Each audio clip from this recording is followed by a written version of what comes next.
Police কোনো দলের নয়, আর যেন ফ্যাসিবাদী শক্তি ব্যবহার করতে না পারে শপথ নেয়ার আহ্বান প্রধানমন্ত্রীর। নিরপরাধ কাউকে হয়রানি না করার নির্দেশ।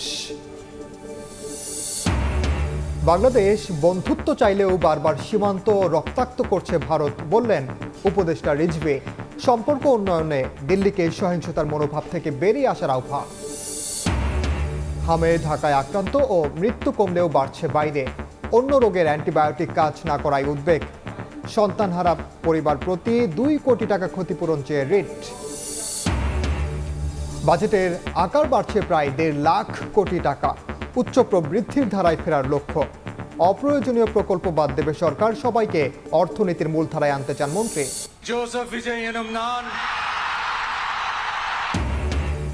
পর্দার নায়ক থেকে বাস্তবের হিরো। তামিলনাড়ুর মুখ্যমন্ত্রীর থালাপতি বিজয়ের শপথ। 200 ইউনিট বিদ্যুৎ ফ্রি, নারীর নিরাপত্তায় বিশেষ বাহিনী ও মাদক নির্মূলের ঘোষণা।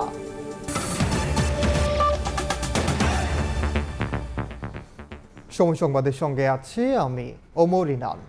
পুলিশকে রাজনৈতিক স্বার্থে ব্যবহার করেছে ফ্যাসিবাদী সরকার। আর কোনো ফ্যাসিবাদী শক্তি যেন বাহিনীটিকে ব্যবহার করতে না পারে, সেই শপথ নেয়ার আহ্বান জানিয়েছেন প্রধানমন্ত্রী তারেক রহমান। পুলিশ সপ্তাহের অনুষ্ঠানে যোগ দিয়ে শান্তি ও নিরাপত্তায় পুলিশকে পেশাদারিত্বের সঙ্গে কাজ করার নির্দেশ দেন সরকার প্রধান। নিরপরাধ কাউকে হয়রানি না করার নির্দেশ দিয়ে পুলিশকে জনগণের সঙ্গে মানবিক আচরণের আহ্বান জানান তারেক রহমান।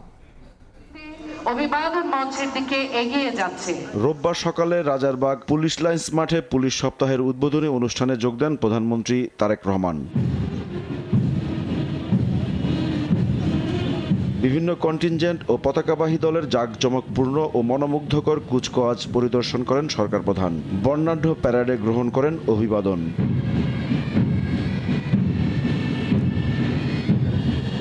প্রধানমন্ত্রী তার বক্তব্যের শুরুতেই মুক্তিযুদ্ধে শহীদ পুলিশ সদস্যদের স্মরণ করেন, তুলে ধরেন বিভিন্ন সময় পুলিশের নানা অবদান।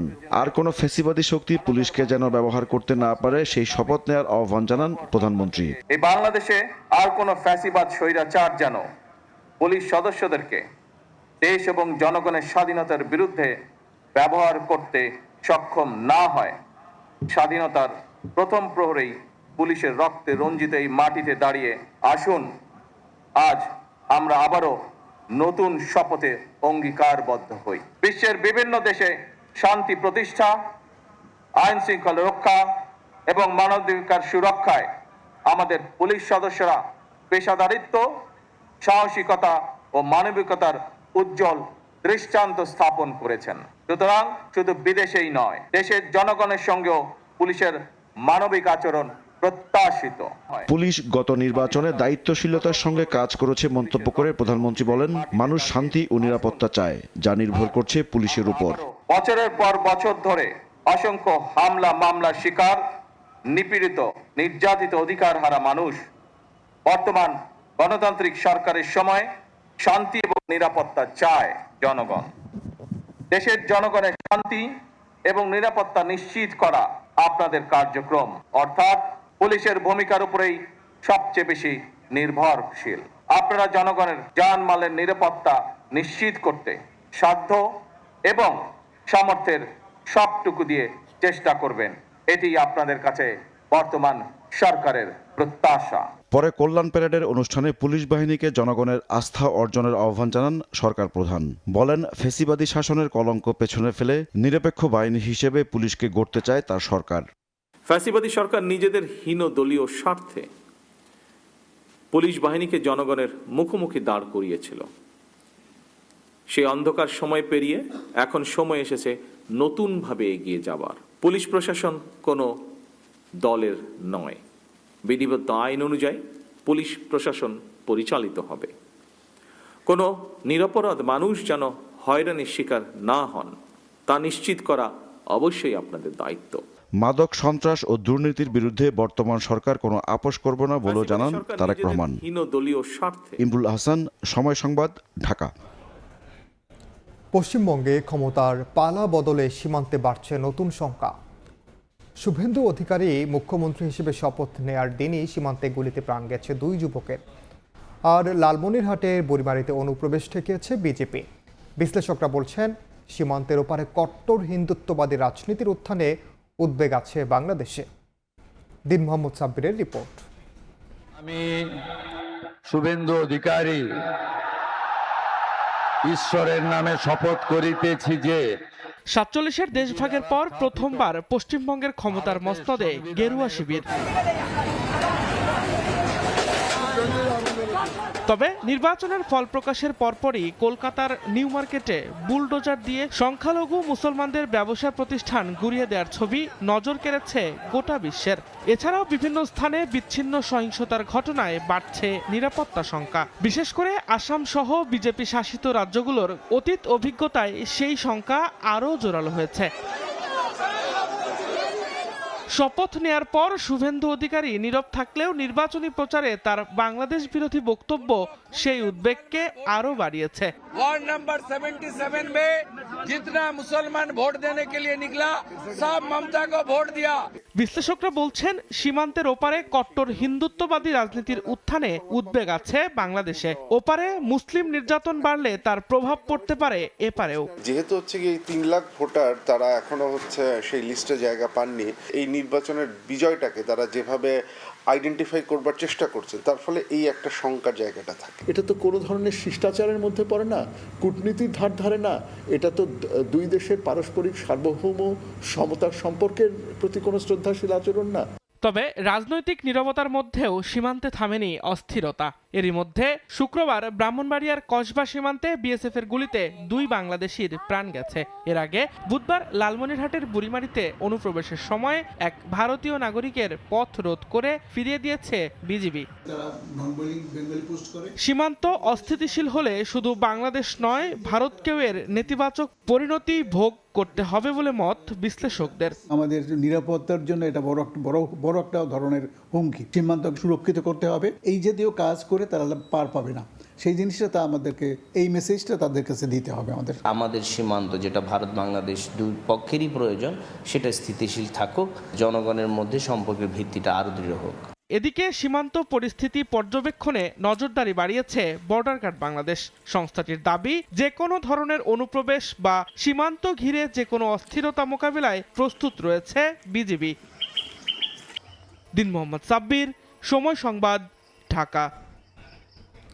বাংলাদেশ বন্ধুত্ব চাইলেও বারবার সীমান্ত রক্তাক্ত করছে ভারত। ভালো সম্পর্ক তৈরি করতে হলে দিল্লিকে সহিংসতার মনোভাব থেকে বেরিয়ে আসতে হবে বলে মন্তব্য করেছেন প্রধানমন্ত্রীর উপদেষ্টা ও বিএনপির যুগ্ম মহাসচিব রুহুল কবির রিজভী।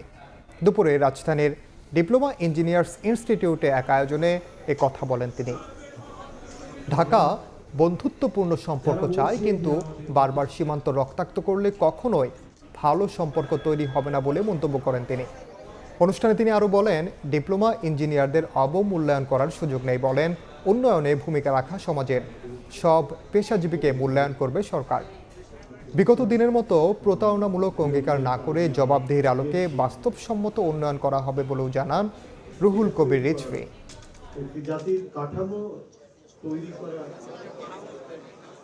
বাংলাদেশিদেরকে গুলি করে হত্যা করা হবে কেন সীমান্তে? এই সীমান্তে রক্তপাত কতদিন বন্ধ হবে, কতদিনে বন্ধ হবে? এত আলোচনা করার পর এবং এত সুন্দর বাংলাদেশের সাথে ভারতের সম্পর্ক, অনেকেই বলেন যে অত্যন্ত চমৎকার সম্পর্ক বিদ্যমান ঢাকা দিল্লি, তারপরেও গতকাল 2 জনকে গুলি করে হত্যা করা হয়েছে ব্রাহ্মণবাড়িয়ার এক সীমান্তে। বাংলাদেশের সাথে যদি একটি স্থায়ী বন্ধুত্ব গড়ে তুলতে চান, তাহলে এই যে একটা মানে সহিংসতার মনোবৃত্তি, এটা পরিহার করতে হবে। এদিকে সীমান্ত হত্যা নিয়ে উদ্বেগ জানিয়েছেন এনসিপির মুখপাত্র আসিফ মাহমুদ সজীব ভুইয়া। দেশের আইন শৃঙ্খলা পরিস্থিতির অবনতি হচ্ছে বলে অভিযোগ তার। রাজধানীর বাংলা মোটরের সংবাদ সম্মেলনে 5টি সিটি কর্পোরেশনের প্রার্থী ঘোষণা করেন দলটির নেতারা। এছাড়া উপজেলা চেয়ারম্যান ও পৌরসভার মেয়র পদে প্রথম ধাপে 100 প্রার্থীর নাম ঘোষণা করে দলটি। এ সময় স্থানীয় সরকার নির্বাচনের সুস্পষ্ট তারিখ ঘোষণার দাবি জানান সার্জিস আলম। সিটি কর্পোরেশনগুলোতে আমরা আমাদের প্রার্থী ঘোষণা করব। আমরা উপজেলা চেয়ারম্যান এবং পৌরসভা মেয়র পদপ্রার্থী এনসিপি সমর্থিত আমরা প্রাথমিকভাবে ঘোষণা করতে যাচ্ছি জনগণের নিরাপত্তা এক ধরনের সংখ্যা তৈরি হয়েছে এবং আমরা বিভিন্ন ধরনের আইন শৃঙ্খলার পরিস্থিতি যে ব্যাহত হচ্ছে সেটার বিভিন্ন ইনস্ট্যান্স আমরা সারা দেশে দেখতে পাচ্ছি। আমরা দেখছি যে ইদানিং সীমান্ত হত্যা আবার হঠাৎ করে বেড়ে যাচ্ছে। এটা একটা কনসার্নের বিষয়। আমরা আশা করি যে সরকার সীমান্ত হত্যা রোধে শক্তিশালী ডিপ্লোম্যাটিক অবস্থান নেবে। ঢাকার 2 সিটিতে কমতে শুরু করেছে হামে আক্রান্ত রোগীর সংখ্যা। রাজধানীর ডিএনসিসি হাসপাতালের গত কয়েকদিনের তথ্যে দেখা গেছে এমন চিত্র। তবে বর্তমানে আক্রান্ত ও মৃত্যু বাড়ছে ঢাকার বাইরে। আক্রান্ত হচ্ছে পরিবারের বয়স্ক সদস্যরাও। চিকিৎসকরা বলছেন, শিশুর দেহে অন্য রোগের অ্যান্টিবায়োটিক কাজ না করায় বাড়ছে উদ্বেগ। একই ছাদের নিচে শত শত শিশু, অথচ নেই কোনো হইহুল্লোড় আর দুরন্তপনা। বিপরীতে চিৎকার, ক্লান্তি আর নিষ্পাপ শরীরে অসহ্য যন্ত্রণার আর্তনাদ। প্রায় 2 মাস ধরে রাজধানীর ডিএনসিসি হাসপাতালের চিত্র এমন। গত 24 ঘন্টায় নতুন করে ভর্তি হয়েছে আরও 132 জন। এ নিয়ে হাসপাতালটিতে হামের চিকিৎসা নিচ্ছেন 450 জনের বেশি। বর্তমানে হাসপাতালে ভর্তি বেশিরভাগ শিশুর কারো না কারো পরিবারের অন্য শিশুর হাম হয়েছে কয়েকদিন আগে। এমন শিশুদের শরীরের জটিলতাও দেখা দিচ্ছে। আবার কেউ কেউ দ্রুত হাসপাতালে আসায় সুস্থ হচ্ছেন তাড়াতাড়ি। বড় মেয়ে তোর এই হাম রোগটা ধরা খাইছে, ছোঁয়াছুঁই রোগেতে। এরপর তো অনেক সিরিয়াস অবস্থা, তো শোয়ার মতো নাচলো বিছানা। অনেক খারাপ হয়েছিল, চোখ মালছে না 5 দিন। মা কান দেখে না, আমি কান দেখে না, অনেক খারাপ হয়েছিল। প্রথম ছিলাম গেছে সপ্তাহে 4 দিন ছিলাম, পরে আবারও বাসায় গেছি 2 দিন পর আবার হয়েছে। চিকিৎসকরা বলছেন, এদের কাছ থেকে আক্রান্ত হচ্ছে পরিবারের বয়স্ক সদস্যরাও। সেই সঙ্গে নতুন করে উদ্বেগ বাড়াচ্ছে আক্রান্তদের অ্যান্টিবায়োটিক রেজিস্ট্যান্স, অর্থাৎ শরীরে কাজ করছে না বেশিরভাগ অ্যান্টিবায়োটিক। যখন একটা বাচ্চা শিশু আক্রান্ত হচ্ছে তখন ফ্যামিলি মেম্বার সবাই কিন্তু এই হাম ভাইরাসের এক্সপোজড হচ্ছে। হামের ভাইরাস যেহেতু রোগীর রোগ প্রতিরোধ ক্ষমতা একবারই ধ্বংস করে ফেলে, তার সাথে যদি আবার একটা অ্যান্টিবায়োটিক রেজিস্ট্যান্ট কোনো ব্যাকটেরিয়া দিয়ে যদি আবার বাচ্চাটি আক্রান্ত হয়ে যায়, তখন আসলে আমাদের জন্য খুব ভয়ঙ্কর একটি সমস্যা হয়ে দাঁড়ায়। কারণ একে তো রোগীর রোগ প্রতিরোধ ক্ষমতা নেই যে তাকে কমব্যাট করবে, প্লাস আমাদের যে প্রচলিত অ্যান্টিবায়োটিকগুলো আছে সেগুলোও তা কাজ করতে পারছে না। ফলে দুটো মিলে একটা খুব ভয়ঙ্কর দিকে আমরা চলে যাই। তবে কিছুটা স্বস্তির খবর দিলেন এই চিকিৎসক। জানান, এই হাসপাতালের বিগত কয়েকদিনের তথ্যে দেখা যায় কমতে শুরু করেছে ঢাকার 2 সিটির রোগীর সংখ্যা। তবে আক্রান্ত ও মৃত্যু বাড়ছে ঢাকার বাইরে। যেহেতু সিটি কর্পোরেশন এরিয়াগুলিতে আমাদের গত মাসের 5 তারিখ থেকে টিকা কার্যক্রম শুরু হয়ে গিয়েছিল, 12 তারিখ থেকে, তাহলে সেই হিসাব অনুযায়ী আমরা আশা করছি যে এই সময় ঢাকা সিটি কর্পোরেশন এরিয়ার ভিতর থেকে রোগীর সংখ্যা কমে আসা শুরু করবে, অনেকখানি কমে আসবে। এখন ঢাকার বাইরের সংখ্যা বাড়বে, তুলনামূলকভাবে ঢাকার বাইরের সংখ্যা বাড়বে। কারণ ঢাকার বাইরে কিন্তু যেমন ইদানিংকালে দেখছেন যে ঢাকার বাইরে বিভিন্ন জায়গাতে খুব রোগীর চাপ বাড়ছে, নতুন নতুন ওয়ার্ড খুলতে হচ্ছে এবং রোগী মারা যাচ্ছে যারা, তারাও ঢাকার বাইরে থেকে বেশি মারা যাচ্ছে। এখন চলমান টিকা কার্যক্রমে কোনো শিশু বাদ পড়লে দ্রুত টিকা নেয়ার পরামর্শ চিকিৎসকদের। সেই সঙ্গে গর্ভবতী মা ও শিশুদের পুষ্টিকর খাবার নিশ্চিতেরও তাগিদ দেন তারা। মনির হোসাইন, সময় সংবাদ, ঢাকা। এই মুহূর্তে সিলেটের শহীদ শামসুদ্দিন আহমদ হাসপাতালে আছেন সহকর্মী জয়ন্ত কুমার দাস, যাচ্ছে তার কাছে।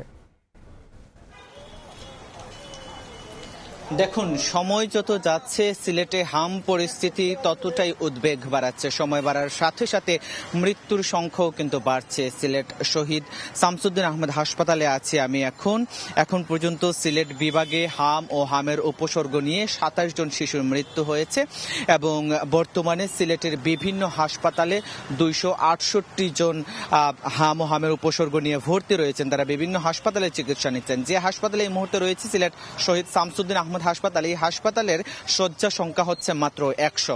এর মধ্যেই কিন্তু এখন পর্যন্ত আমাদের কাছে সবশেষ যে তথ্য রয়েছে, এই হাসপাতালে 116 জন রোগী ভর্তি রয়েছে, অর্থাৎ এক বেডে একাধিক রোগী চিকিৎসা নিচ্ছেন। ফলে তাদের যে স্বাভাবিক যে সেবাটি পাওয়ার কথা সেটি তারা পাচ্ছে না, সেবা কিছুটা ব্যাহত হচ্ছে। তবে হাসপাতাল কর্তৃপক্ষ বলছেন সেবা তারা ঠিকঠাক মতো দিয়ে যাচ্ছেন। জানিয়ে রাখতে চাই, এই হাসপাতালকে ডেডিকেটেড করা হয়েছে হামের জন্য। এছাড়াও সিলেট ওসমানী মেডিকেল কলেজ হাসপাতাল রয়েছে, সেখানেও হামের চিকিৎসা দেওয়া হচ্ছে। সেখানের 32 নম্বর ওয়ার্ডকে কিন্তু হামের জন্য ডেডিকেটেড করা হয়েছে। তবে ওসমানী মেডিকেল কলেজ হাসপাতালে 10টি PICU এবং সিলেট শহীদ শামসুদ্দিন আহমদ হাসপাতালে 6টি HDU রাখা হয়েছে। তবে যে হারে সংক্রমণ বাড়ছে, যে হারে রোগী ভর্তি হচ্ছে, সেই হারে কিন্তু এই আইসিইউরও কিন্তু সংকট রয়েছে, এমনটাই বলছেন স্বজনরা। তবে জানিয়ে রাখতে চাই, সিলেটে শুধু শিশুরাই যে হামে আক্রান্ত হচ্ছেন ব্যাপারটি এরকম নয়। আমরা দেখেছি অনেক প্রাপ্তবয়স্করাও আক্রান্ত হচ্ছে এবং তারাও ভর্তি হচ্ছে। তবে সুস্থ হয়ে কিছু যাচ্ছে বাড়িতে। তবে উদ্বেগ বাড়াচ্ছে, যে হারে সংক্রমণ বাড়ছেন সেটা কিন্তু উদ্বেগ বাড়াচ্ছে।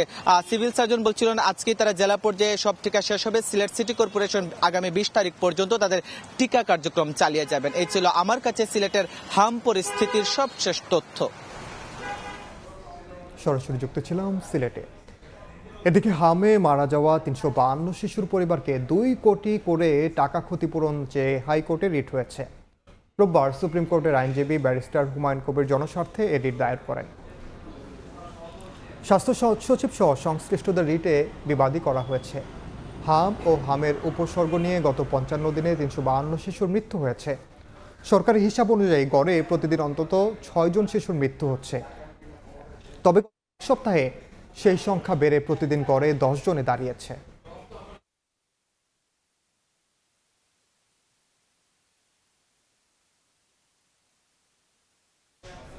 সড়কে শৃঙ্খলা ফেরাতে চালু হচ্ছে road safety penalty system RSPS। অ্যাপভিত্তিক এই সেবায় ট্রাফিক আইন লঙ্ঘন করলেই কাটা পড়বে পয়েন্ট। এভাবে পয়েন্ট শূন্য হয়ে গেলে বাতিল হবে ড্রাইভিং লাইসেন্স। চালকরা বলছেন যত্রতত্র যাত্রী নামার কারণে নিয়ম ভাঙে বেশিরভাগ সময়। তাই একতরফা চালকদের উপর সাজা না রেখে যাত্রীদেরও দায়িত্বশীল হওয়ার আহ্বান তাদের। এদিকে ব্যাপক আইন লঙ্ঘনের বাস্তবতায় কার্যকারিতা নিয়ে সংশয়ে বিশেষজ্ঞরা। শরীফুজ্জামান রুবেলের রিপোর্ট, ছবি তুলেছেন সাইফুল ইসলাম। যানজট আর বিশৃঙ্খল সড়ক রাজধানী ঢাকায় যেন নিয়তি। প্রতিদিন নিয়ম ভাঙাই যেন নিয়ম। রাস্তা পারাপার আর যান চলাচল সবই চলে হুড়োহুড়িতে। নিত্যকার এমন দৃশ্য বলে দেয় কতটা অসহায় আমাদের ট্রাফিক বিভাগ। এমন বাস্তবতায় সড়কে চালু হচ্ছে road safety penalty system RSPS। BRT এর এই ডিজিটাল ব্যবস্থা ট্রাফিক আইন ভাঙলেই স্বয়ংক্রিয়ভাবে কাটা হবে ড্রাইভিং লাইসেন্সে। সড়ক পরিবহন আইন 2018 অনুযায়ী প্রতিটি লাইসেন্সে রয়েছে 12 পয়েন্ট। নিয়ম ভাঙলে পয়েন্ট কমবে আর শূন্যে পৌঁছলে লাইসেন্স বাতিল। এই ব্যবস্থায় ট্রাফিক পুলিশের হাতে থাকবে স্মার্ট ডিভাইস, যার মাধ্যমে তাৎক্ষণিকভাবে রেকর্ড হবে অপরাধ। অ্যাপভিত্তিক সেবা চালু হলে সড়কে চালক ট্রাফিক বাক বিতণ্ডতা কমবে, শৃঙ্খলা ফিরবে যান চলাচলে, বলছেন ট্রাফিক পুলিশ। আমাদের জন্য এটা অনেক বড় সুবিধা হবে, কারণ আমরা তো ফিজিক্যালি মামলা করি, মানুষের সাথে মাঝে ঝামেলা এবং অনেক হ্যারাসমেন্টের শিকার হই। এটা থেকে আমরা একটু মুক্তি পাবো। তবে চালকরা বলছেন চুক্তিভিত্তিক গাড়ি চললে যাত্রী ওঠানামায় নিয়ম মানা কঠিন।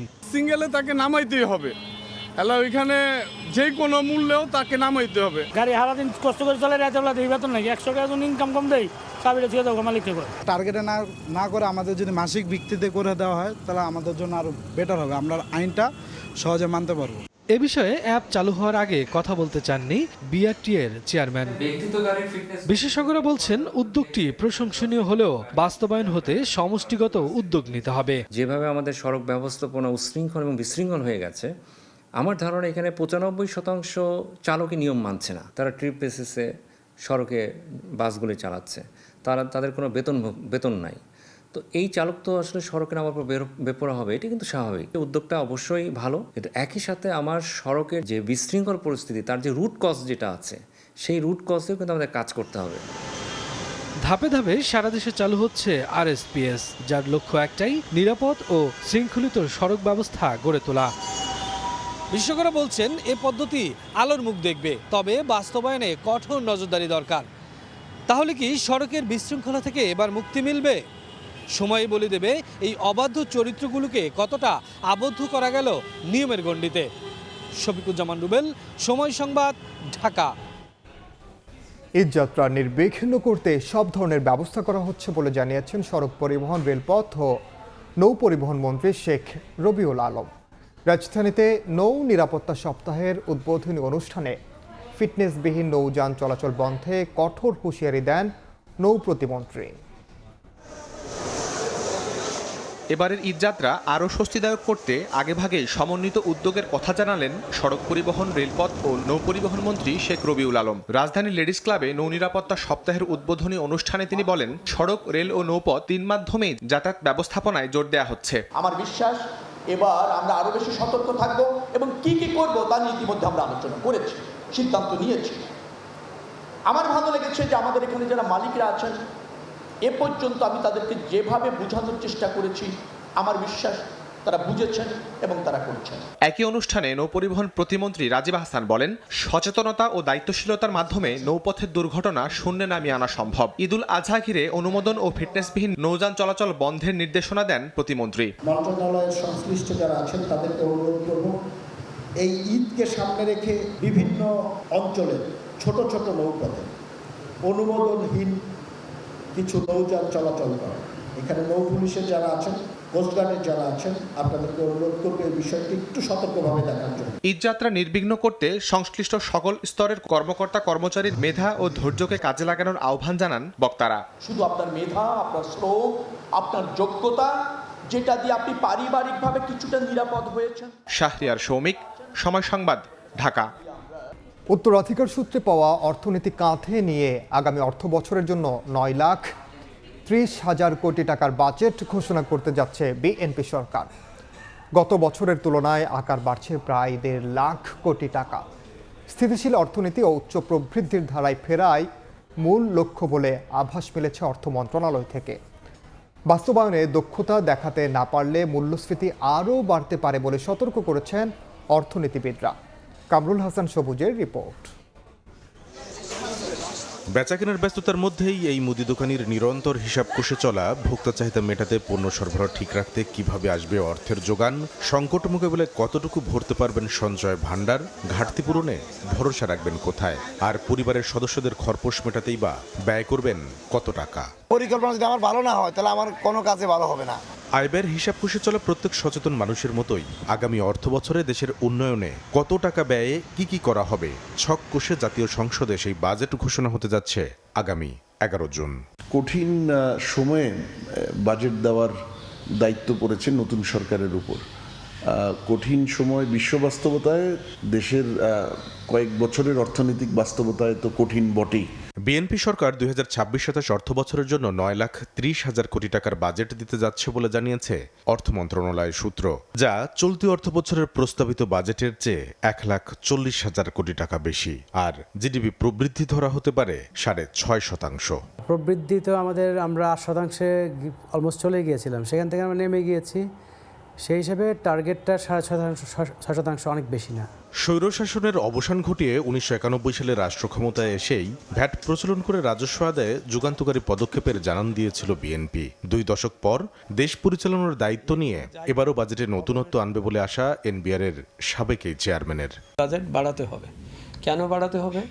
যে অর্থনীতিকে চালু করতে হবে, বাজেট বড় করতে হবে, কিন্তু সুশাসনটা তার সাথে থাকতে হবে। তবে হরমুজ প্রণালী ঘিরে মধ্যপ্রাচ্য সংঘাত দীর্ঘ হলে পণ্য ও কাঁচামাল সরবরাহে যে নেতিবাচক প্রভাব পড়বে বিশ্ব অর্থনীতিতে, সেই বাস্তবতায় এই সম্প্রসারণমূলক বাজেট বাস্তবায়নে মুনশিয়ানা দেখাতে না পারলে অর্থনীতি অস্থিতিশীল হয়ে উঠতে পারে বলে সতর্ক করছেন এই অর্থনীতিবিদ। এই সরবরাহ সংকট যেখানে থাকে সেখানে সম্প্রসারণমূলক বাজেট বাস্তবায়ন হলে এটা যদি উৎপাদন না বাড়ায়, কারণ চাহিদার সংকটে তো উৎপাদন ব্যাহত না, তো টাকাটা বাজারে ঢুকে যাচ্ছে, মূল্যস্ফীতি এমনি খুবই উচ্চ পর্যায়ে আছে, এটার উপর ফার্দার চাপ সৃষ্টি হবে। অর্থ মন্ত্রণালয়ের সূত্র বলছে, আগামী অর্থ বছরের বাজেট বাস্তবায়নে রাজস্ব আদায়ের লক্ষ্যমাত্রা 6,95,000 কোটি টাকা ধরা হতে পারে। কামরুল হাসান সবুজ, সময় সংবাদ, ঢাকা। এদিকে কম গুরুত্বপূর্ণ ও উচ্চাভিলাষী প্রকল্পগুলো বাদ দেবে সরকার। এবার বাজেটে স্বাস্থ্য ও শিক্ষা খাতের উন্নয়নে বরাদ্দ বাড়ানো হবে বলেও জানিয়েছেন অর্থ ও পরিকল্পনা মন্ত্রী। পিকেএসএফ আয়োজিত এক অনুষ্ঠানে তিনি জানান, সব শ্রেণী পেশার মানুষকে মূলধারার অর্থনীতিতে নিয়ে আসতে কাজ করছে সরকার। জিডিপির প্রবৃদ্ধির ধারায় দেশের মানুষের মাথাপিছু আয় বাড়লেও উচ্চ আয় বৈষম্যের কারণে উন্নয়নের সুফল পুরোপুরি পান না মধ্যবিত্ত থেকে প্রান্তিক মানুষ। রোববার রাজধানীর আগারগাঁওয়ে পিকেএসএফ ও বিশ্বব্যাংকের উদ্যোগে রেস প্রকল্পের দ্বিতীয় পর্যায়ের কার্যক্রমের উদ্বোধনী অনুষ্ঠানে উঠে আসে এই প্রসঙ্গ। এতে অর্থ ও পরিকল্পনা মন্ত্রী জানান, অর্থনৈতিক গণতন্ত্রের মাধ্যমে পিছিয়ে পড়া জনগোষ্ঠীকে মূলধারার অর্থনীতিতে যুক্ত করতে কাজ করছে সরকার। শুধুমাত্র রাজনীতিতে গণতন্ত্র থাকলে তো চলবে না, এই জন্য আমাদের স্লোগান হচ্ছে অর্থনীতিকে গণতন্ত্রের করা। বাংলাদেশের প্রত্যেকটি নাগরিকের বাংলাদেশের অর্থনীতিতে অংশগ্রহণ করার একটা অধিকার আছে। যে মানুষগুলো সবসময় অর্থনৈতিক পরিকল্পনা প্রোগ্রামের বাইরে থেকে গেছে, তাদেরকে আমরা ইন্টিগ্রেট করতে চাই অর্থনীতিতে। কম গুরুত্বপূর্ণ ও উচ্চাভিলাষী প্রকল্পগুলো বাদ দেওয়ার পরিকল্পনার কথা জানান মন্ত্রী। আসছে বাজেটে শিক্ষা ও স্বাস্থ্য খাতে বরাদ্দ বাড়বে বলেও জানান তিনি। প্রজেক্ট তো অনেক হয়, প্রজেক্টের পর প্রজেক্ট। এখন আমাদের 1300 প্রজেক্ট প্ল্যানিং কমিশনে আছে। A lot of them has no value for money, no return on investment, never considered employment, never considered environment. তো আমরা অনেকগুলো প্রজেক্ট বাদ দিয়ে দিচ্ছি এখানে। আমাদের আউট অফ পকেট এক্সপেন্ডিচার নিজের স্বাস্থ্য সেবার জন্য আফগানিস্তান চেয়ে বেশি, কিন্তু সেটা লজ্জাকর ব্যাপার। কিন্তু primary health care, preventive health care, যেটা প্রাইমারি লেভেলে ইউনিভার্সাল করতে যাচ্ছি, এবং আমাদের আপনারা দেখবেন আগামীতে বাজেটও সেটা রিফ্লেকশন হবে। এদিকে রেস প্রকল্পের মাধ্যমে নারী উদ্যোক্তা সহ 2 লাখ তরুণকে প্রশিক্ষণের আওতায় আনার পরিকল্পনার কথা জানানো হয় দ্বিতীয় পর্যায়ের কার্যক্রম উদ্বোধনীতে। 85% employment is in the informal sector. এই ইনফর্মাল সেক্টরকে কেমনে আপনি ফর্মালাইজ করবেন, এবং সেটার একটা বাহন হিসেবে এই প্রজেক্টটাকে আমরা ব্যবহার করছি। বিল্ডিং না বানিয়ে, ক্লাসরুম না বানিয়ে, ঘনঘটা করে কি বলবো সভা সমিতি না করে, you are doing it silently, and that's why I'm telling you, silently a revolution is taking place in the field. 2030 সালের মধ্যে প্রকল্পের আওতায় সরাসরি উপকৃত হবেন 4 লাখের বেশি উদ্যোক্তা। অগ্রাধিকার দেওয়া হবে পিছিয়ে পড়া জনগোষ্ঠী, জলবায়ু ঝুঁকিপূর্ণ এলাকার তরুণদের। তোফাজ্জল হোসাইন, সময় সংবাদ, ঢাকা। জুলাই অভ্যুত্থানে মোহাম্মদপুরে 9 জনকে হত্যায় মানবতাবিরোধী অপরাধের মামলায় সাবেক মেয়র শেখ ফজলে নূর তাপস সহ 28 আসামির বিচার শুরুর আদেশ দিয়েছেন আন্তর্জাতিক অপরাধ ট্রাইব্যুনাল। এ মামলার সূচনা বক্তব্য ও সাক্ষ্য গ্রহণের জন্য 8 জুন দিন ধার্য করা হয়েছে। জুলাই আগস্ট গণ অভ্যুত্থানের সময় রাজধানীর যাত্রাবাড়ি, রামপুরা, উত্তরা সহ যে কয়েকটি স্থানে নির্বিচারে হত্যাকাণ্ড চালানো হয়, তার মধ্যে মোহাম্মদপুর ছিল অন্যতম। 24-এর 18-19 জুলাইয়ে রাজধানীর মোহাম্মদপুরে ছাত্র জনতা আইনশৃঙ্খলা বাহিনীর মধ্যে গোলাগুলি সংঘর্ষে নিহত হন 9 জন। রোববার এ মামলায় ঢাকা দক্ষিণ সিটির সাবেক মেয়র শেখ ফজলে নূর তাপস সহ 28 আসামির বিরুদ্ধে বিচার শুরুর আদেশ দিয়েছেন আন্তর্জাতিক অপরাধ ট্রাইব্যুনাল। 8 জুন মামলার সূচনা বক্তব্য সাক্ষ্য গ্রহণের দিন ধার্য করা হয়েছে। এইটাতে আমাদের সুপিরিয়র কমন রেসপন্সিবিলিটি আমরা পেয়েছি, আমরা ইন্ডিভিজুয়াল রেসপন্সিবিলিটি পেয়েছি, আমরা টার্গেটেড কিলিংয়ের অফেন্স পেয়েছি। শুধু মোহাম্মদপুরে এই ঘটনাটা ঘটে নাই, সারা বাংলাদেশে তখন একটা যে জেনোসাইড হলো, এইটার দায় এই আসামিদেরকে অবশ্যই বহন করতে হবে। এদিকে ফেনীতে মানবতাবিরোধী অপরাধের মামলায় সাবেক সংসদ সদস্য অবসরপ্রাপ্ত লেফটেন্যান্ট জেনারেল মাসুদ উদ্দিন চৌধুরীর বিরুদ্ধে আগামী 21 জুলাই তদন্ত প্রতিবেদন জমা দেওয়ার নির্দেশ দিয়েছেন আন্তর্জাতিক অপরাধ ট্রাইব্যুনাল। 11 প্রধান কুশীলব ছিলেন মাসুদ উদ্দিন চৌধুরী। সে বিষয়ে তদন্ত করবে বলেও জানান চিফ প্রসিকিউটর আমিনুল ইসলাম। গতকালকে সেই ফর্মে নিয়ে তাকে জিজ্ঞাসাবাদ করেছি। তিনি যে সকল তথ্য আমাদের কাছে দিয়েছেন সেগুলো আমরা যাচাই বাছাই করছি, এবং প্রয়োজন বোধে আরও 2 দিন আমরা তাকে সেই ফর্মে নিয়ে জিজ্ঞাসাবাদ করার সুযোগ আছে। আমাদের মনে হয় তিনি যে কথাগুলো বলেছেন তাতে আবারও তাকে জিজ্ঞাসাবাদের প্রয়োজন হতে পারে। এছাড়া জুলাই অভ্যুত্থানে উত্তরায় মানবতাবিরোধী অপরাধের মামলায় ঢাকা উত্তর সিটির সাবেক মেয়র আতিকুল ইসলাম সহ 26 জনের বিরুদ্ধে তদন্ত প্রতিবেদন দাখিল করতে 6 জুলাই দিন ধার্য করেছেন আন্তর্জাতিক অপরাধ ট্রাইব্যুনাল। সাবরিনা মজুমদার, সময় সংবাদ, ঢাকা। নারায়ণগঞ্জ সিটির সাবেক মেয়র সেলিনা হায়াত আইভিকে 10 মামলায় হাইকোর্টের দেয়া জামিন বহাল রেখেছেন আপিল বিভাগ। অন্যদিকে মিরপুর ও রমনা থানার জুলাই হত্যার 2টি মামলায় সাবেক সংস্কৃতি মন্ত্রী আসাদুজ্জামান নূরকে জামিন দিয়েছেন হাইকোর্ট।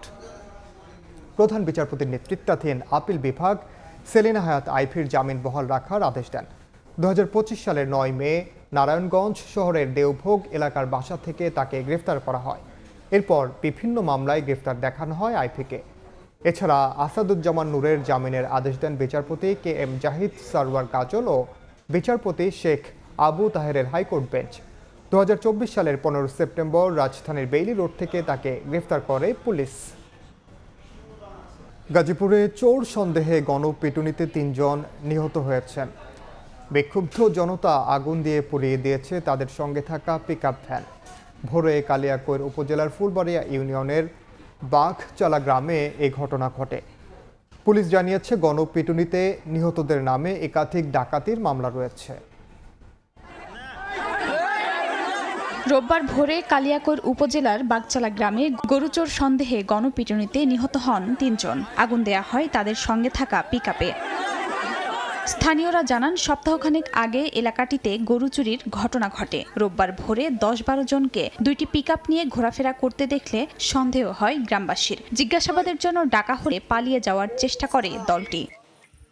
গ্রামবাসী ধাওয়া করে একটি পিকআপ থেকে 3 জনকে আটক করে জিজ্ঞাসাবাদ করলে কথাবার্তায় অসঙ্গতি পাওয়া যায়। এ সময় পিটুনি দিলে ঘটনাস্থলেই মৃত্যু হয় তাদের। 2:30-3টার দিকে যখন চোর দল গাড়ি নিয়ে এসে খামারিদের খামারে গরু চুরি করার জন্য আসছিল, তখন এলাকাবাসী টের পেয়ে তাদের ধাওয়া করে তালসালা গ্রামে একজন ধরা হয় আর এখানে 2 জন, বাগচালা গ্রামে 2 জন ধরা হয়। কিছুদিন আগে তালসালা থেকে কয়েকটা গরু চুরি হওয়ার পর সকালে রাত্রিবেলায় পাহারা দেওয়ার পর আজকে এই চোরদেরকে ধরতে আমরা সকলে সক্ষম হই। চুরির ঘটনাগুলো ঘটতেছে, এরপরে পুলিশ বা আইন শৃঙ্খলা বাহিনীর জোরদার কোনো পদক্ষেপ ছিল না। পরে খবর পেয়ে ঘটনাস্থলে পৌঁছায় আইন শৃঙ্খলা বাহিনী। 3 জনের লাশ উদ্ধার করে শহীদ তাজউদ্দিন আহমদ মেডিকেল কলেজ হাসপাতালে নেয়ার পর পরিচয় মেলে তাদের। নিহতদের মধ্যে আজহার পাশের এলাকার বাসিন্দা, কৃষ্ণের বাড়ি সিলেট আর সেলিম পটুয়াখালীর বাসিন্দা। 10-12 জন চোর ছিল, তারা রাতে 3:30 ঘটিকার সময় বাগচালা শাকিনের আবু বকর সিদ্দিকের বাড়ির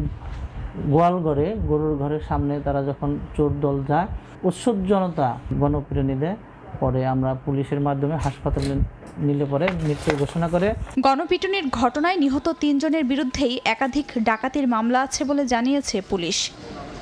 সময় সংবাদ, গাজীপুর। এদিকে গাজীপুরের কাপাসিয়ায় স্ত্রী, 3 মেয়ে ও শ্যালকসহ 5 জনকে গলা কেটে হত্যার ঘটনায় এখনও ধরাছোঁয়ার বাইরে অভিযুক্ত গৃহকর্তা ফোরকান। গোপালগঞ্জের পারিবারিক কবরস্থানে 5 সদস্যকে দাফন করা হয়েছে। এ সময় কান্নায় ভেঙে পড়েন স্বজনরা। অভিযুক্তের দৃষ্টান্তমূলক শাস্তি দাবি করেন তারা। ভোরের আলো ফোটার আগেই গোপালগঞ্জের পাইককান্দি এলাকায় ঢোকে মরদেহবাহী অ্যাম্বুলেন্স। চাকরির লোক যে আমার বাইরে আমার বাসাতে নেছে, আমার বাইরে কইছে তোরা 20,000 টাকা আমি চাকরি দেবো, তুই আমার বাসায় আয়, আমারও নিয়ে আয়। একই পরিবারের 5 জনকে হারিয়ে স্বজনদের আহাজারিতে ভারী হয়ে ওঠে চারপাশ। জানাজার জন্য মরদেহ নেওয়া হয় পাইককান্দি পঞ্চপল্লী মাদ্রাসা মাঠে। জানাজায় অংশ নেন হাজারো মানুষ। মা, তার 3 সন্তান এবং ছোট ভাইকে পাশাপাশি কবরে দাফন করা হয়। কান্নায় ভেঙে পড়েন পরিবারের লোকজন। এখনো অভিযুক্ত ফোরকান গ্রেপ্তার না হওয়ায় ক্ষোভ প্রকাশ করেন এলাকাবাসী। আমার মায়ের ঘরের ভিতরে নিয়া দরজা দিয়ে মুখ বন্ধ রে মারে তো ওই নাতিরা কত রে যাইয়ে দেয় যে মায়ের বান্ধে থেছে মুই কষ্ট দিয়ে জানলার সাথে এরম বান্ধা। শনিবার রাতেই ফোরকানকে প্রধান আসামি করে অজ্ঞাত 5 জনের বিরুদ্ধে কাপাসিয়া থানায় মামলা করেন নিহত শারমিনের বাবা।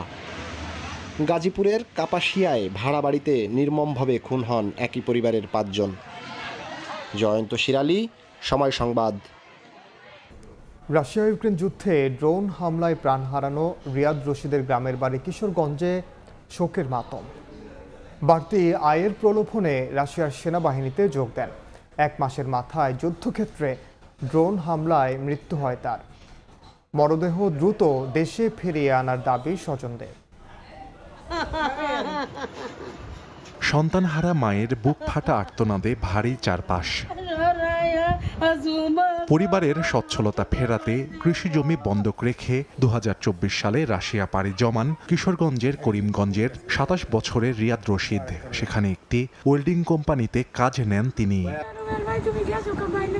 স্বজনরা জানান, বাড়তি আয়ের প্রলোভনে চলতি বছরের 1 এপ্রিল রাশিয়া সেনাবাহিনীতে যোগ দেন রিয়াদ। 1 মাস পর 2 মে পোল্যান্ড ইউক্রেন সীমান্তে ইউক্রেনের ড্রোন হামলায় প্রাণ হারান রিয়াদ সহ 3 জন। যুদ্ধক্ষেত্রে আহত অপর বাংলাদেশি যুবকের মাধ্যমে রিয়াদের মৃত্যুর খবর পরিবারের কাছে পৌঁছায় গত 8 মে। মরদেহ দ্রুত দেশে ফিরিয়ে আনার দাবি স্বজনদের। রেগুলারই কথাবার্তা হয়, ভাই তুমি কোনো টেনশন করো না, তুমি বাড়ির বড়, তুমি সবাই বুঝায় রাখবা। ডেলিগেটের মাধ্যমে রাশিয়া যায় এবং ওইখানে ওয়েল্ডিংয়ের কাজ করে, কিন্তু সেনাবাহিনীতে যাবে এই কথা আমাকে বলে নাই, কারণ জানলে আমি ওইখানে দিতাম না। আমার ছেলের লাশটা যেন ফেরত পাই এবং তাকে যেন দাফন কামন করতে পারি। আমার সিচুয়েশন হিসেবে আমি যেন কয়বারটা আমি 28 তারিখে। প্রশাসনের পক্ষ থেকে সব ধরনের সহায়তার আশ্বাস দিয়েছেন জনপ্রতিনিধি। জানানোর সাথে সাথে স্যার বলেছে রিয়াদ রশিদের পরিবারের জন্য যা যা করণীয় সরকারিভাবে তা করবে। 4 ভাই ও 1 বোনের মধ্যে তৃতীয় ছিল রিয়াদ। তার মৃত্যুতে শোকাহত স্বজন ও এলাকাবাসী। সময় সংবাদ, কিশোরগঞ্জ। কৃত্রিম বুদ্ধিমত্তার যুগে সন্তানদের নৈতিক শিক্ষায় মানুষ করাই বর্তমান মায়েদের জন্য সবচেয়ে বড় চ্যালেঞ্জ বলে মন্তব্য করেছেন সমাজ কল্যাণ এবং মহিলা ও শিশু বিষয়ক মন্ত্রী ডাক্তার এজেডএম জাহিদ হোসেন। সকালে মহাখালীতে এক সম্মাননা অনুষ্ঠানে এই মন্তব্য করেন তিনি। সন্তানের সাফল্যে নেপথ্যের কারিগর হিসেবে অবদান রাখায় 11 জন মায়ের হাতে তুলে দেয়া হয় বিশেষ সম্মাননা। অনুষ্ঠানে সম্মাননা পাওয়া মায়েদের সংগ্রামের গল্প আর সন্তানদের কৃতজ্ঞতা প্রকাশের মুহূর্ত ভিন্ন আবহ তৈরি করে।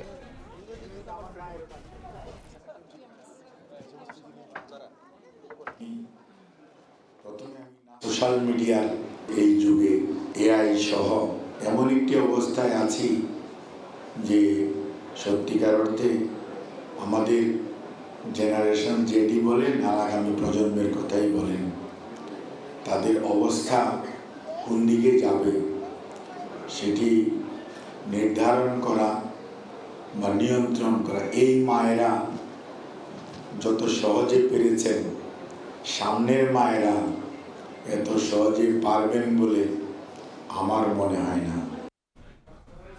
সোশ্যাল মিডিয়ার কাজের নির্দিষ্ট নীতিমালা না থাকা সচেতনতামূলক কাজে যুক্ত হওয়ার ক্ষেত্রে বড় বাধা বলে মন্তব্য করেছেন তথ্য ও সম্প্রচার মন্ত্রী জহিরুদ্দিন স্বপন। সকালে রাজধানীর ড্যাফোডিল ভবনে বাংলাদেশ ছাত্র কল্যাণ ট্রাস্ট আয়োজিত সেমিনার ও শিক্ষাবৃত্তি প্রদান অনুষ্ঠানে এ মন্তব্য করেন তিনি। এখনকার গণমাধ্যম জগতের সবচেয়ে বড় সিংহ প্ল্যাটফর্ম হচ্ছে সোশ্যাল মিডিয়া, কিন্তু সোশ্যাল মিডিয়া সরকারের যে অবকাঠামো, এই অবকাঠামোর মধ্যে এটার কাজ করার কিন্তু কোনো বিধান নাই।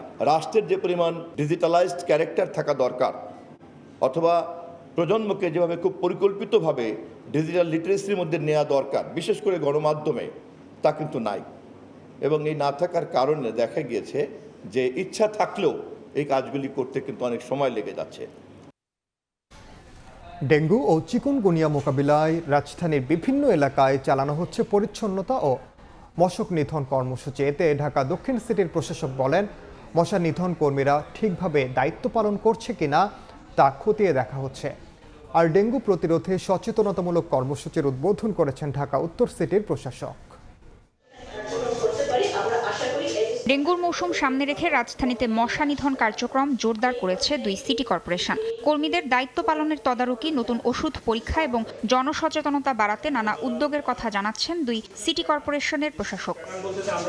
ঝুঁকি কমাতে প্রাক বর্ষা প্রস্তুতি শুরু করেছে ঢাকা দক্ষিণ সিটি কর্পোরেশন। রোববার সকালে নগর ভবন এলাকায় এডিস মশার লার্ভা জরিপ কার্যক্রমের উদ্বোধন করেন ডিএসসিসি প্রশাসক মোহাম্মদ আব্দুস সালাম।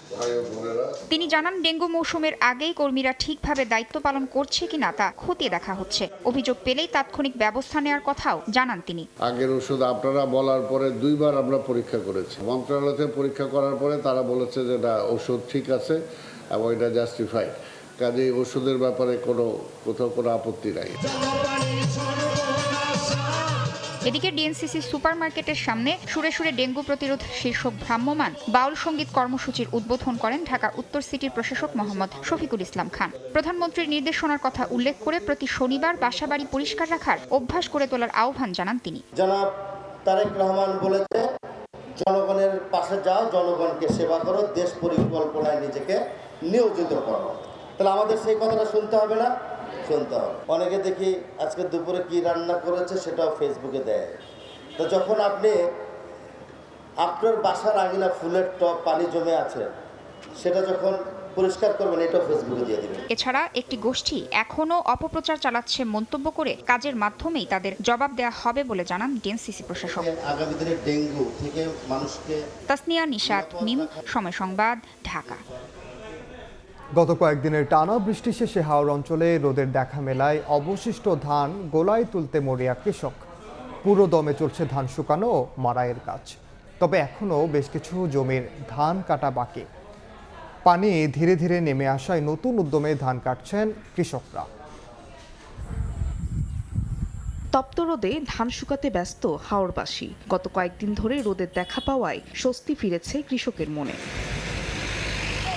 রোববার সকাল থেকে হবিগঞ্জে কড়া রোদ উঠেছে। ধান শুকানোয় ব্যস্ত সময় পার করছে কৃষক। তবে এখনও 25% ধান কাটা বাকি রয়েছে। এর আগে ভারী বৃষ্টিপাত আর কালবৈশাখী ঝড়ে 11,774 হেক্টর বোরো ধান পানিতে তলিয়ে যায়। ক্ষতিগ্রস্ত হন অন্তত 22,000 কৃষক। আমরা তো যেগুলা জমি পড়ছি না, সবগুলা লইয়া গেছে পানি, আমরা তুলতে পারছি না। ধান ফান লইতে পারতেছি না ফলার জায়গার অভাবে। আর আমরা যে গোডাউনে দিমু, সে দালালের লাগি আমরা গোডাউনও দিতে পারি না। সুনামগঞ্জেও ধান শুকানোর ধুম পড়েছে। তবে বেশ কয়েকদিন ধরে ভেজা থাকায় ধানের মান নষ্ট হয়ে গেছে। যেটুকু ধান মিলছে জমি থেকেই 700 থেকে 800 টাকা মন দরে বিক্রি করে দিচ্ছেন কৃষকেরা।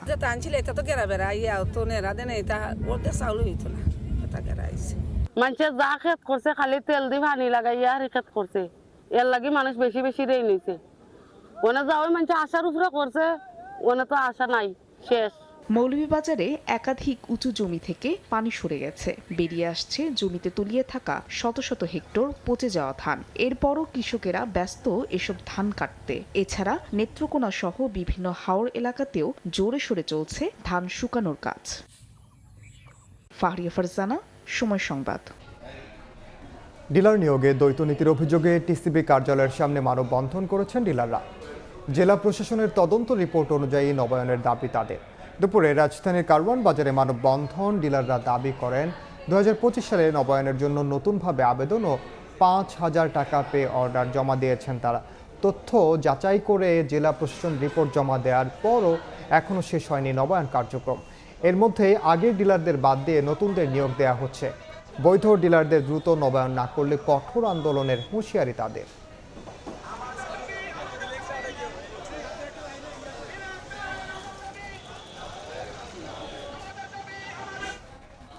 এনবিআর সহ বিভিন্ন সংস্থার হয়রানি থেকে মুক্তি দাবি রেস্তোরাঁ ব্যবসায়ীদের।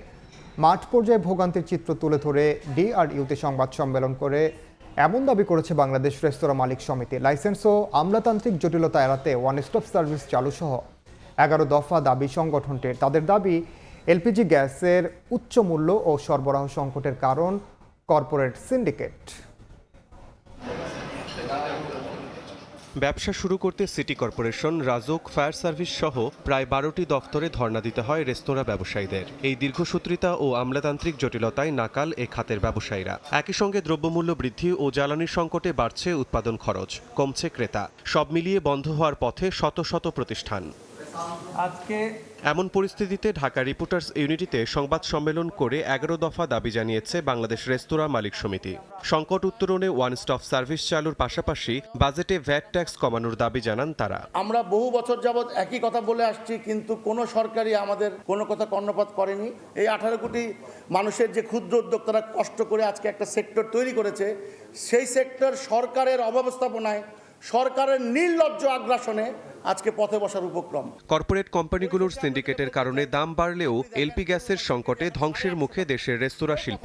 তাই গ্যাসের লাইনের নতুন সংযোগ চালুর দাবি ব্যবসায়ী নেতাদের।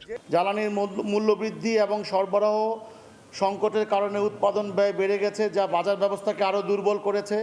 বর্তমান বাজার পরিস্থিতিতে নিয়ন্ত্রণভাবে দ্রব্যমূল্যের ঊর্ধ্বগতির কারণে নিত্য প্রয়োজনীয় পণ্য সাধারণ ভোক্তাদের ক্রয় ক্ষমতার বাইরে চলে যাচ্ছে। এর সরাসরি ও মারাত্মক প্রভাব পড়ছে দেশের রেস্তোরাঁ খাতে। ক্রমবর্ধমান খরচ, কমে যাওয়া ক্রেতা উপস্থিতি এবং সামগ্রিক অর্থনৈতিক অনিশ্চয়তার কারণে রেস্তোরাঁ সেক্টর আজ এক গভীর সংকটের সময় অতিক্রম করছে। দাবি পূরণ না হলে রেস্তোরাঁ খাত যেমন চরম সংকটে পড়বে, তেমনি ঠিকভাবে ব্যবসা করতে না পারলে হোটেল রেস্তোরাঁয় খাবারের দাম সাধারণ মানুষের নাগালের বাইরে চলে যাবে বলেও শঙ্কা সংগঠনটির। আমরা কোনো উদ্যোগ গ্রহণ করতে দেখি নাই। শিমুল হোসেন, সময় সংবাদ, ঢাকা। দেশের বাইরের খবর। অবশেষে তামিলনাড়ুর মুখ্যমন্ত্রী হিসেবে শপথ নিয়ে ভারতের দক্ষিণাঞ্চলের রাজনীতিতে নতুন অধ্যায় রচনা করলেন থালাপতি বিজয়। প্রথম বক্তব্যেই 200 ইউনিট পর্যন্ত বিদ্যুৎ ফ্রি, নারীদের নিরাপত্তা নিশ্চিত এবং মাদক নির্মূল অভিযান জোরদারের উপর সর্বোচ্চ গুরুত্ব দেওয়ার ঘোষণা দেন তিনি।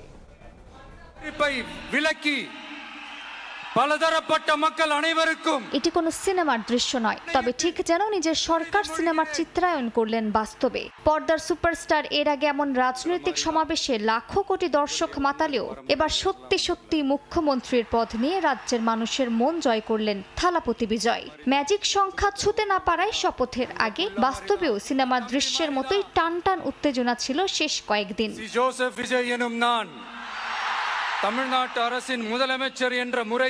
অবশেষে সব শঙ্কা কাটিয়ে রোববার তামিলনাড়ুর মুখ্যমন্ত্রী হিসেবে শপথ নিয়েছেন ভারতের দক্ষিণী সিনেমার সুপারস্টার থালাপতি বিজয়। চেন্নাইয়ের নেহরু স্টেডিয়ামে এই শপথ অনুষ্ঠানের আয়োজন করা হয়। প্রথম বক্তব্যে 200 ইউনিট পর্যন্ত বিদ্যুৎ ফ্রি, নারীদের নিরাপত্তা নিশ্চিত এবং মাদক নির্মূল অভিযান জোরদারের উপর সর্বোচ্চ গুরুত্ব দেওয়ার ঘোষণা দেন তিনি। আমি তামিলনাড়ুর জনগণকে প্রতিশ্রুতি দিচ্ছি, জনগণের অর্থ কখনো অপব্যবহার করব না। আমি সম্পদ অর্জনের জন্য রাজনীতিতে আসিনি, আর আপনারা সবাই সেটা খুব ভালো করেই জানেন। আমি কখনো দুর্নীতিকে প্রশ্রয় দেব না এবং কাউকে দুর্নীতির মাধ্যমে অর্থ উপার্জনের সুযোগও দেব না। এই সরকার হবে জনগণের সরকার, আর আমরা সবাই মিলে আরও শক্তিশালী ও উন্নত তামিলনাড়ু গড়ে তুলব। তামিলনাড়ুর নতুন মুখ্যমন্ত্রীর শপথ অনুষ্ঠানে উপস্থিত ছিলেন লোকসভার বিরোধী দল ও কংগ্রেস নেতা রাহুল গান্ধী। শীর্ষস্থানীয় নেতৃবৃন্দ ছাড়াও শপথ অনুষ্ঠানে যোগ দেন হাজারো সমর্থক। মালিহা সুহরওয়ার্দী, সময় সংবাদ। এ পর্যায়ে শীর্ষ সংবাদগুলো জানিয়ে দিচ্ছি আরেকবার। পুলিশ কোনো দলের নয়, আর যেন ফ্যাসিবাদী শক্তি ব্যবহার করতে না পারে শপথ নেওয়ার আহ্বান প্রধানমন্ত্রীর। নিরপরাধ কাউকে হয়রানি না করার নির্দেশ। বাংলাদেশ বন্ধুত্ব চাইলেও বারবার সীমান্ত রক্তাক্ত করছে ভারত, বললেন উপদেষ্টা রিজভী। সম্পর্ক উন্নয়নে দিল্লিকে সহিংসতার মনোভাব থেকে বেরিয়ে আসার আহ্বান। এবং হামে ঢাকায় আক্রান্ত ও মৃত্যু কমলেও বাড়ছে বাইরে, অন্য রোগের অ্যান্টিবায়োটিক কাজ না করায় উদ্বেগ। সন্তানহারা পরিবার প্রতি 2 কোটি টাকা ক্ষতিপূরণ চেয়ে রিট। এই ছিল 5টার সময় সংবাদ নিয়ে বাংলার সময় নিয়ে আসছে কিছুক্ষণ পর। সঙ্গে থাকুন সময়ের।